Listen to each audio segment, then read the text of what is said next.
Olá, pessoal, boa tarde.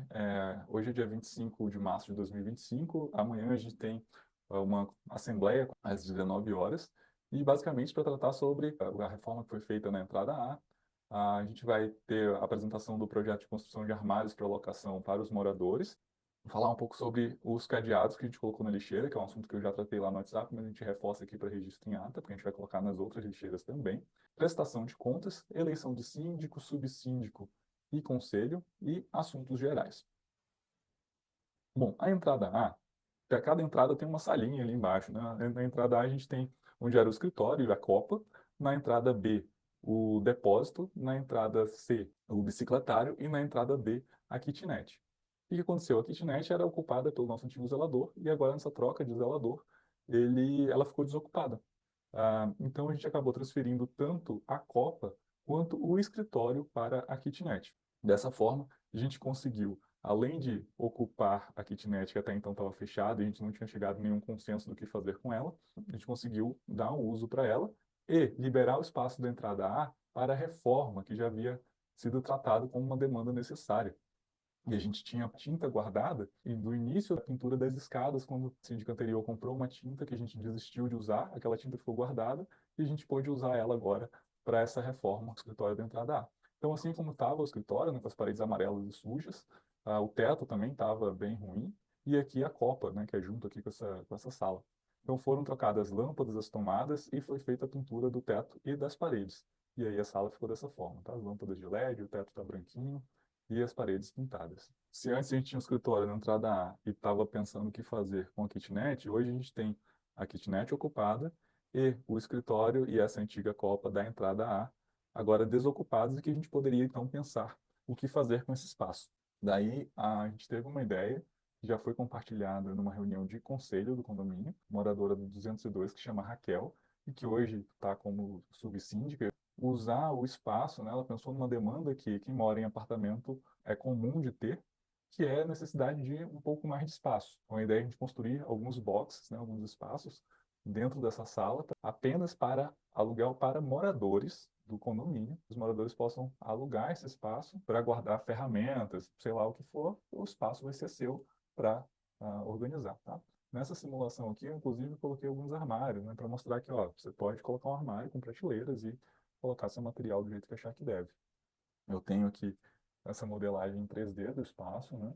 Essas salinhas é um projeto bem, né, simples, aqui eu não coloquei muitos detalhes, mas para ser com divisórias, dessas divisórias tipo de escritório. Então é uma construção rápida e barata, que vai trazer um rendimento para o condomínio e ocupar esse espaço. Né? E um rendimento, um aluguel seguro, porque é um aluguel apenas para moradores. Então a gente não vai colocar ninguém de fora para usar esse espaço. Aqui nesse projeto não tem as portas, né? Mas a ideia é que cada salinha dessa tem uma porta com chave que apenas o proprietário vai ter acesso. Nesse espaço a gente consegue construir box de 1 metro por 1,20, dá para construir 10 box, sendo que apenas um aqui eu coloquei um pouco mais largo, com 1,50 m por 1,20 m. Então, no primeiro momento, a gente pode construir um lado só e, havendo mais demanda, a gente constrói o outro lado, né, para ajudar aí o condomínio a ter dinheiro em caixa para quando houver necessidade ou para os projetos aí que a gente está pensando para o futuro. E a gente pode conversar um pouco melhor aí na reunião presencial. Bom, outro ponto que a gente está tratando, já falei com vocês pelo WhatsApp, está implementado na lixeira da entrada A. Posso dizer que diariamente, principalmente durante o fim de semana, as lixeiras estão sendo completamente reviradas pelos moradores de rua, não só a lixeira de lixo seco. Às vezes abrem o lixo orgânico e rasgam tudo. O zelador, com frequência, estava pedindo um apoio com relação a isso, porque além de atrasar muito o serviço dele, né, que afinal de contas todo dia de manhã ele recolhe os lixos dessa lixeira e leva para aquele container lá da frente, que é ali que o lixeiro coleta. Então o serviço é pegar os sacos de lixo e levar lá para frente.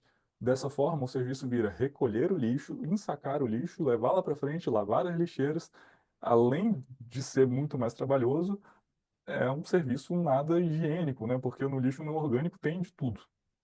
Então, na lixeira da entrada A, a gente já colocou as travas e os cadeados e uma chave disponível dentro da portaria ali no térreo.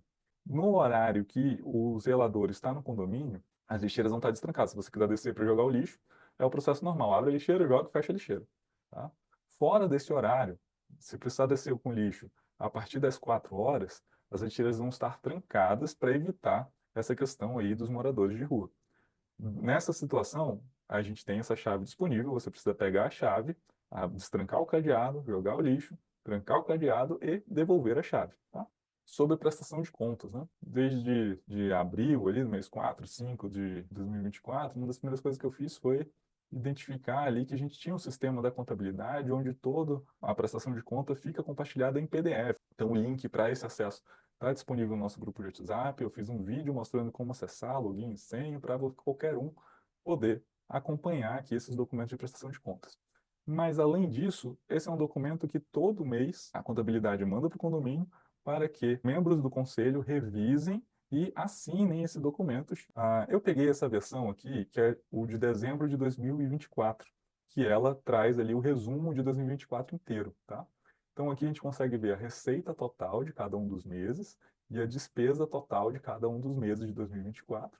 E para baixo aqui tem um detalhado, né, do que foram as despesas e o que foram as receitas que chegou nesse valor total. Se você abrir, se a gente pegar o documento completo, tem outras páginas de despesa. Dentro desse documento, além desse resumo que eu botei ali no slide, que é essa página aqui, a gente tem do mês específico, né, o extrato do banco, tudo que foi feito de transferência, de Pix, pagamento de conta, e todas as notas, a nota, por exemplo, aqui da CAESB, né, então tem o boleto da CAESB e tem o comprovante de transferência daquele pagamento, o boleto de luz e o comprovante de pagamento. Então, para cada item gasto do condomínio, dentro desse mês, aqui nesse documento tem todo esse detalhamento, tá? No início do documento, o resumo geral do mês, o resumo do ano e, nas páginas seguintes, o detalhamento do mês. Então, todo mundo tem acesso a isso e pode ajudar também o pessoal do conselho a fiscalizar caso, né, perceba alguma necessidade ou se tiver interesse. A gente manteve sempre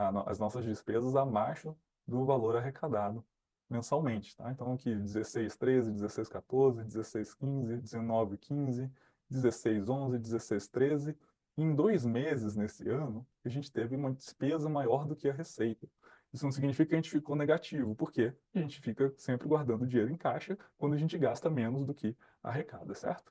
Então, por exemplo, aqui em julho, a gente arrecadou 16.500 e gastou 20.700. A gente estava naquele processo de pintura das escadas e em julho foi quando a gente finalizou, se eu não me engano, a entrada C, a entrada D e fez a pintura da calçada.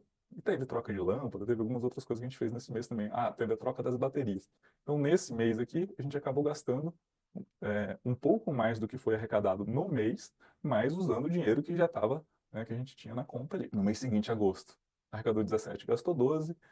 Em setembro foi quando o Alckmin saiu, o zelador antigo, né, a gente teve que arcar ali com os custos desse afastamento dele. Então, a gente arrecadou 16.300, gastou ali 20 mil no total desse mês, que incluiu aí afastamento do Alckmin. Na sequência, arrecadamos 18, gastou 9, arrecadamos 18, gastou 15, arrecadamos 18, gastou 14.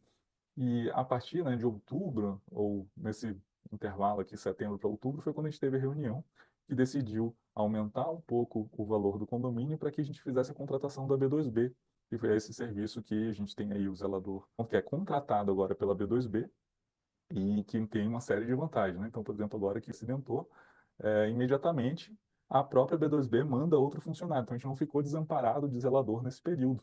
Todo o processo de contratação e demissão, se acontecer, é pela B2B. Tá? Então, o serviço de zelador é um serviço terceirizado. Dentro dessa contratação, a gente tem o serviço de jardinagem e tem uma série de outros serviços que a gente tem usado quase que mensalmente, de manutenção, de suporte, por exemplo, a pintura ali da entrada A. A gente não gastou nenhum dinheiro a mais com o pintor. Dentro do valor que a gente já paga para a B2B, eles já cobrem, por exemplo, quando a gente tem essas demandas, como a pintura da entrada A. Estou com esse resumo que é sobre o que a gente tem de saldo atual, mas na verdade é sobre final de fevereiro, tá? No final de fevereiro, de taxa ordinária, é o dinheiro que ele é específico de taxa de condomínio que sobrou. Então, o valor que pagou o condomínio especificamente. E a gente não gastou todo, vai guardando ali todo mês um pouquinho. A gente tem dentro desse valor, em caixa, R$ 11.900. No fundo de reserva, que você paga todo mês também, tá? Existe para quando houver alguma emergência, ou se a gente decidir fazer alguma obra, a gente decide junto como gastar, nós temos aí 25.464. E a taxa extraordinária, que nós temos aí arrecadado hoje, é 26.703. Então, no total, nós temos hoje no caixa do condomínio, juntando os três valores, né, um total de R$ 64.000. Mas levando em consideração que a gente tem coisas para fazer, que o prédio é antigo e que surgem imprevistos, por exemplo, ano passado a gente teve aquele vazamento ali na prumada de Final 4 que teve que sair investigando os três apartamentos, depois teve que quebrar apartamento, contrata isso, contrata aquilo. Pois muito bem. O principal motivo dessa assembleia, né, é por ser uma obrigatoriedade. A síndica anterior, ela renunciou no início de abril, de 2024, o antigo subsíndico, que era o Thiago, não quis assumir como síndico e a gente ficou no processo de eleger alguém. Nisso, então, foi quando eu assumi junto com a Bruna, né? A Bruna oficialmente como síndica e eu, como está lá no registro daquela ata, com todos os poderes para auxiliar e apoiar e a Bruna no que fosse necessário. E, bom, nessa ata está claro que o período dessa eleição seria até agora o final desse mês. E a gente precisa fazer, então, esse momento de prestação de conta, eleição, esclarecimento de dúvidas. Então, importantíssimo, né? Se alguém tiver interesse de se candidatar, seria interessante até que já se manifestasse antes mesmo da reunião. Bom, então dentro desse contexto de fechamento desse período, a gente mudou um pouco um contexto meu, que é eu deixei de ser morador do condomínio, e a partir desse momento que eu deixei de ser morador, eu também deixei de atuar com a intensidade que eu conseguia atuar quando eu estava como morador. À distância, eu consigo manter um contato quase que diário com o Devaí, entender as demandas, quando eu tenho imprevisto, conseguir ir atrás. Eu já falei isso com alguns colegas aí, que uma das coisas que me faz sentir um pouco desconfortável é que uma coisa que eu reclamava da síndica anterior é que ela não morava no condomínio e ela não conseguia enxergar de fato as demandas. Então a gente discutia, por exemplo, a troca do piso do pilotis, que, ok, pode ser importante, mas ninguém estava sabendo de um monte de outros problemas que tinham no condomínio. E que com certeza eles têm prioridade, né, em relação à troca do piso. E isso me deixava muito angustiado. Falei, puxa, a pessoa tem que estar envolvida aqui. Então, não que eu não esteja envolvido, mas com certeza eu estou muito menos envolvido do que quando eu estive como morador. Esse é o principal contexto que eu gostaria de deixar claro para vocês. Conseguir pelo menos duas pessoas. Eu digo conseguir porque eu acho importante essa participação e manifestação, tá? É um morador do 202, o marido da Raquel, que já está como subsíndica, e a vizinha Lara, do 307, ela também entrou em contato comigo quando ela viu a chamada para a Assembleia. Ela falou, poxa, Caio, se é uma pena que você está saindo, se ninguém mais quiser se candidatar, né, para não ter que contratar um síndico profissional, uma outra pessoa que não seja moradora do prédio, eu me candidataria. E acho ótimo que a gente tenha outros candidatos. Isso dá oportunidade também para que, mesmo quem não queira se candidatar, conseguir se posicionar. Poxa, ó, o Caio está atuando super bem, é legal, mas ó, eu particularmente votaria em alguém que é morador, né? Então, por isso eu sempre deixo isso bem é, claro, tento ser bem honesto nesse sentido. Bom, conclusão e próximos passos, né? Então, a gente falou sobre a mudança da copa e do escritório, falou sobre a questão das lixeiras, falou sobre o self-storage na sala da entrada A, que são aqueles boxes para aluguel para os próprios moradores. O que seria a nossa grande demanda, né, que a gente já vinha falando sobre isso desde o ano passado, além de todas as outras coisas que foram feitas e levantadas como demandas no condomínio, a nossa grande demanda é a reforma do telhado barra reforma da hidráulica das caixas d'água, porque são duas atividades que têm que ser feitas em paralelo. Eu já gravei um vídeo mostrando a hidráulica, mapeando a hidráulica em 3D lá do condomínio e falando, né, mostrando quais que são os problemas e uma proposta de solução, mas isso acaba que traz um custo grande, porque para mexer, então não tem como nem trocar a telha sem mexer na hidráulica, porque senão a gente perde muito serviço da telha, quando for mexer na hidráulica posteriormente, e nem tem como trocar a hidráulica sem mexer na telha. Então, obrigatoriamente, a gente vai ter que fazer isso junto. Ou vai fazer, juntar mais dinheiro e fazer o prédio todo de uma vez, ou a gente pode começar ó, na prumada de final 1. Vamos tirar a telha, refazer a hidráulica, fechar a telha. Tem dinheiro? Prumada de final 2.